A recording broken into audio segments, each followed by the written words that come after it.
Hello guys, আসসালামু আলাইকুম। আশা করি সকলে অনেক ভালো আছেন। আপনাদের দোয়া এবং ভালোবাসার কারণে আমি অনেক ভালো আছি। তো আজকে এই নতুন ভিডিওতে আপনাদের সবাইকে স্বাগতম। আজকের টপিকটা হলো আমার খামারের মাছ পালন করা এবং কোয়েল পাখি কীভাবে আমি পালন করি সেই সম্পর্কে বিস্তারিত ভিডিও দেওয়ার চেষ্টা করব। তো ভিডিও একটু বড় হতে পারে, তো বেশি কথা না বলে মূল ভিডিওতে যাওয়া যাক।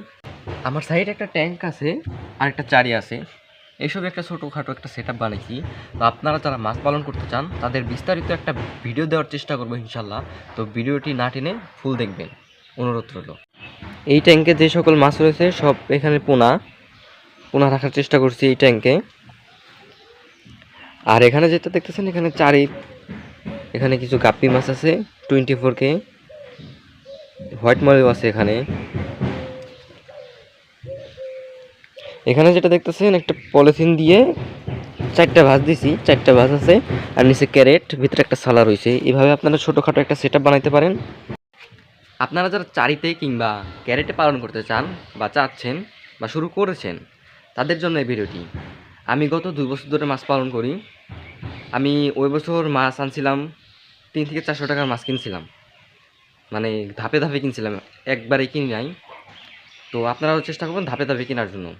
তাতে হয় কি আপনাদের অভিজ্ঞতা বাড়ে এবং কনফিডেন্স বাড়ে যে মাছ মারা যাবে কি যাবে না, সেটার একটা ভেদাভেদ তৈরি হয়। তো আমি যেটা শেয়ার করতে চাচ্ছি সেটা হলো, সামনে বছর যে মাছ কিনছিলাম 300-400 টাকা, সব মাছই মারা গেছে আমার একটা ভুলের কারণে।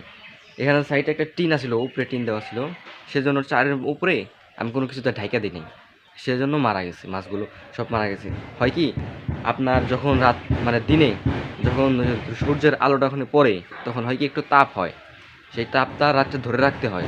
কীভাবে ধরে রাখবো সেটা তো আমি জানতাম না, সেজন্য একটা উপরে পলিথিন দিয়ে রাখলে সেটার আর্দ্রতা মানে তাপমাত্রাটা ধরে রাখতে পারে আর কি। সেজন্য উপরে একটা পলিথিন দিয়ে দিলে অথবা বাঁশ দিয়ে পলিথিন দিয়ে দিলে উপরে অনেক আর্দ্রতাটা মানে তাপমাত্রাটা অনেক মেনটেন হয় এবং দিনে যে তাপমাত্রাটা ধরে রাখে রাত্রে ধরে রাখতে পারে অনেক। এই কারণে অনেক মাছ মারা যায় তাপমাত্রার কারণে।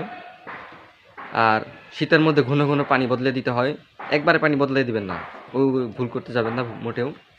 একটা পাইপ নিয়ে, লেবেল পাইপ আছে না, ওই লেবেল পাইপ দিয়ে আপনারা পানি হালকা ফালাবেন, ফালিয়ে দেওয়ার পরে ওই অর্ধেক পানি থাকবে আর ওখানে আরেকটু পানি দিয়ে দেবেন। আপনার পানিটা দিতে হবে ধরেন 3 ভাগ, 3 ভাগের মধ্যে 2 ভাগ আপনার পানি ফালিয়ে দিতে হবে, 1 ভাগ রাখতে হবে, আগের পুরান পানি রাখতে হবে, আবার 2 ভাগ দিতে হবে নতুন পানি। তাহলে ওই আগের 1 ভাগ ওটার তাপমাত্রা মেনটেন করবে। আর এটা দিতে হবে ধীরে ধীরে, পানি যেন এমনভাবে প্রক্রিয়াটা করতে হবে যেন পানিটা আস্তে আস্তে চারের ভিতরে অথবা ক্যারেটে ঢুকানো যায়, কিছু চেষ্টা করবেন এইভাবে। আপনারা যারা আমার ভিডিওটি নিয়মিত দেখেন তারা অবশ্যই জেনে থাকবেন পানি আমি ধীরে ধীরে দেই। আর সামনে আমি ভিডিও আনার চেষ্টা করতেছি কোয়েল পাখির মানে বাচ্চা নিয়ে ব্রিডিং করব। আমার কালকে পরের দিন বাচ্চা ফুটবে কোয়েল পাখির ইনকিউবেটর সম্পর্কে আর বিস্তারিত ধারণা দেওয়ার চেষ্টা করব। আজকের মতো এই পর্যন্তই, দেখা হবে অন্য কোনো ভিডিওতে। সেজন্য আল্লাহ হাফেজ।